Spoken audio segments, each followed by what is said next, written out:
I love Silent Hill video games.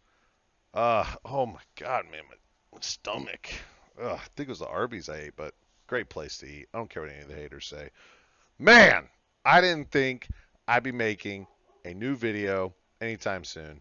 Mainly because of all these new games coming out, like Ninja Gaiden 4, Battlefield 6, and of course, Silent Hill F. If you couldn't tell, so I just recently finished the game too, Silent Hill F. That's what I'm talking about, and got one of four endings. Found out to get the other three, I'd probably need to replay from the very beginning. And you know what? I don't wanna, cause the game's story is pretty pretty poggers. But the combat is pretty aight. It's just aight. You know what I'm saying? It ain't terrible, but it's very repetitive, which I had heard other video game reviewers saying. And at the time before I bought it, I was like, "Oh, they're just being stupid. They're just being dumb." But nah, for real, they they weren't lying. They were not lying at all. There's like, let me think. There's like four main enemies in the game. One of them is just, one of them is, so frustrating to deal with. One of them is very, very annoying. And if you've played the game, you probably know who I am talking about.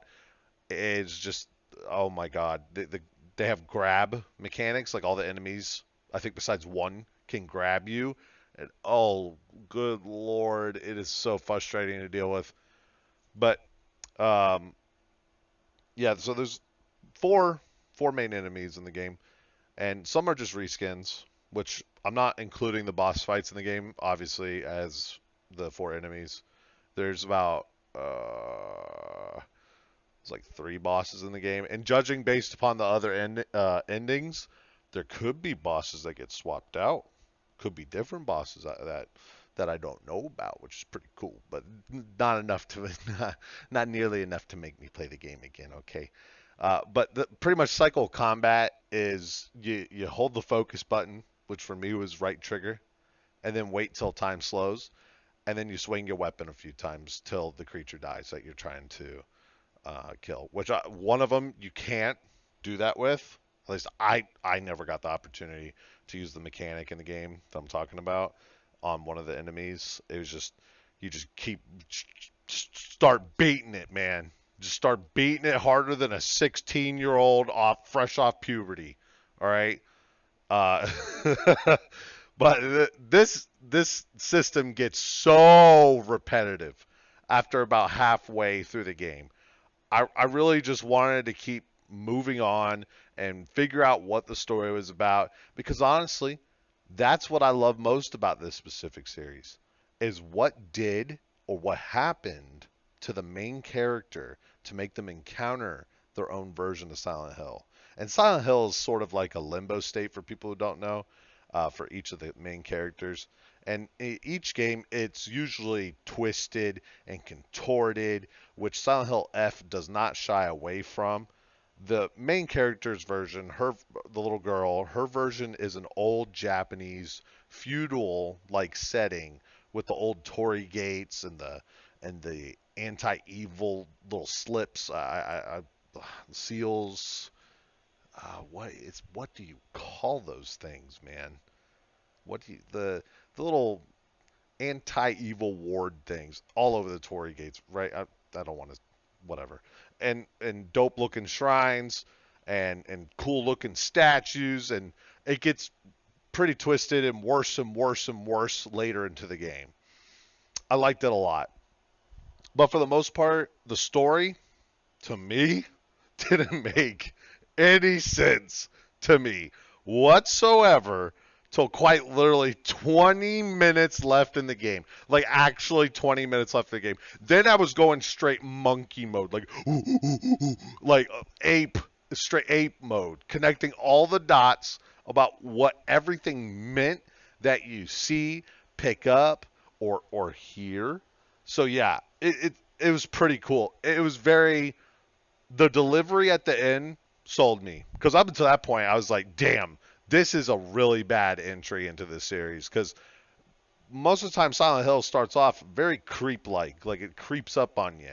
Maybe puts you in an unsettling position at first or setting, then kind of puts you back to reality and it's like, oh man, what was that all about? And then you go right into it, and then it's like, boom, it's spooky now. But overall, this one, pretty solid spooky game. Perfect timing for Halloween coming up here soon. And it did also deliver on a few scares and unsettling moments. More so on the unsettling moments, like you look down like or you open a door and there's like just something sitting there, and it looks uncanny. And then you walk up to it and it's not moving. It's not a threat at all. It's just meant to be like, ooh, kind of like a Halloween decoration or something. This isn't like an official review, of course, but in my opinion, I'd give it a solid 7 out of 10 and say it's worth an asking price of around $50. $50 sounds good. I'm a big fan, so of course I cracked and gave Konami the full amount of 70, but whatever, right? I don't care. I'm a big fan, all right? So ever since I was a kid. Probably as a little kid, I probably should have not been watching Silent Hill or playing it. I played Silent Hill 2 when I was a kid. And I remember my mom walking in and being like, "What is that on the screen?" I was like, "Nothing, nothing at all." And I went to go save, and she was like, "Why is it all red?" And I was like, "I don't know, but I'm done playing." I shut it off, went outside. But recently, I want to talk about this, right? Recently, we just witnessed a huge influx, a huge spike, and by that I mean two things: in anime movies, just dropping, right? From the new Demon Slayer movie to now the Chainsaw Man movie, and I wanted to talk about the Chainsaw Man movie a little bit too, and just Chainsaw Man in general, because currently I am fully caught up in the manga with it. Well, actually, hmm. Now that I think about it, I think I'm behind one or two chapters actually. Anyways, yeah, Chainsaw Man movie looks really good, and I haven't seen it yet. I probably won't be watching it because I know what happens, and I'll just look up the fight scenes on YouTube later on, and I don't know. I just don't want to watch it. But I am concerned about two things really, uh, and it involves like anime where it's going, as well as Chainsaw Man where it's going. So like, number one, why are all these big mainstream animes going down this route of releasing movies rather than seasons? Well, of course I already know the answer. It's money. It's just money, man. But I just wanted to bitch about it, really, because hypothetically, if I was an avid anime watcher, you would expect me to wait 2.5 years in between movies just to see how a show that I've come to love ends? Hell nah. I ain't doing that, man. I'm going to move on to something else, find something just as good, and continue on with trying to snuff out the depression of everyday life by getting involved in a fantasy story. And with this Reze arc release on Chainsaw Man, it had me super worried about this because honestly, I think the manga is a good read, right? And the anime seems like it kept up with what the manga was going story beat wise, so that's great. It didn't pull a Tokyo Ghoul on you, but it's nothing mind blowing like what's a good one? What's a good one? Think Monster. Monster, which is a fabulous anime and manga that should be read or watched. That is great. That's a wonderful one. But Chainsaw Man, it's pretty good. And my main concern is we're just kind of seeing people just deal with it rather than being like, "Yo, man, what happened to the episodic stuff, yo, dog?" So I think that's a little bit of an issue. Nothing crazy, obviously. It's just, wham, wham. Where's my entertainment? Wham. But the second thing, this is like Chainsaw Man in general because I'd say I'm a fan. I don't like saying that like I'm a fan of something because then that means people kind of shoehorn you into being like, you're crazy for this, aren't you? Like you're crazy into this, and I'm like, no, no, no, I just like it. I just like it. That's it.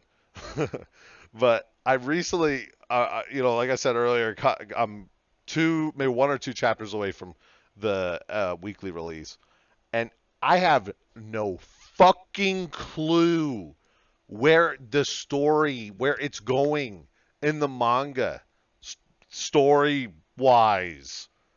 Like, I don't. It seems like it's always on like this path of that Greek guy pushing up the rock to the top of the mountain, and he ends up just oops, my foot slipped, and he goes all the way back down the mountain, does it again. That kind of seems like what's happening here. And after the first time, the second, without saying too much, a bunch of times, I'm kind of getting frustrated with it. It's kind of getting annoying because I like the story, I like the world building. The characters are enjoyable, especially it seems the author knows how to introduce a new character and make you interested in them because I'm interested in all the new characters. They all seem like, whoa, what's going on with that dude? Or what? Yo, that chick's crazy, man. It's good, but I don't know. We'll see where it goes. I'm just worried. I'm just really worried about it. But we'll see where it ends up at. I don't think there's too much else to talk about from like an author standpoint for the manga and the series as a whole, just based on how the world was built for Chainsaw Man. So it'll probably be ending by the beginning to middle portion of 2026. I saw a rumor that Chainsaw Man is actually going to be getting a second episodic season made for it now that the movie is done, which is great because it'll take hopefully less time for the story to come out and unravel itself for the everyone who likes it and the fans. I just man with Demon Slayer 2, holy I don't know if anybody has realized it yet, but Demon Slayer's story sucks. It is so bad. There's so many plot holes in that story. It is, it is, oh, it makes me rub my temples thinking about the plot holes. But the fight scenes and the characters are so entertaining that it just keeps its little hooks in you, and you just keep going. That's why I saw like the box office numbers where Chainsaw Man got just, slam dunked in profit by Demon Slayer. I was like, yeah, I mean, people like this. People like the characters a lot. I sure hope it's not because they think the story's good, but the characters and the fight scenes, awesome in Demon Slayer. But hey, if you're listening to me yap and it's still before Halloween 2025, I want to wish you the best spooks and the best scary times to be had and the sweetest candy and treats to come your way. And I also want to thank you for listening.